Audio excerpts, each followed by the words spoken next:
બનાસકાંઠા જિલ્લાના દાંતા તાલુકા મથકે ખેતીવાડી ઉત્પન્ન બજાર સમિતિ દ્વારા એપીએમસી દ્વારા 9 દિવસના વેકેશનની જાહેરાત કરવામાં આવી છે। દિવાળીના તહેવારો માટે આગામી તારીખ 18 ઓક્ટોબરથી 26 ઓક્ટોબર સુધી તમામ ખરીદ વેચાણ બંધ રાખવાની જાહેરાત કરી છે।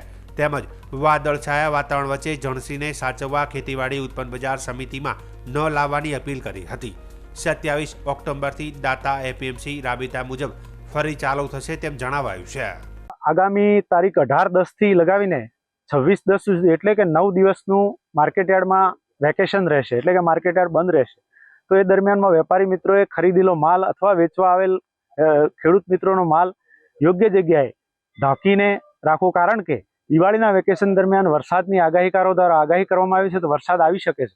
તો આપનો કિંમતી સામાન, કિંમતી માલ જણસ પલળી ન જાય અને એનું મૂલ્ય ના ઘટે, એનું નુકસાન ન થાય, તો એના માટે આપ આપના જણસને સાચવશો એવી સૌને મારી નમ્ર વિનંતી છે। અને આગામી 27-10 થી દાંતા માર્કેટયાર્ડ રાબેતા મુજબ ચાલુ થઈ જશે।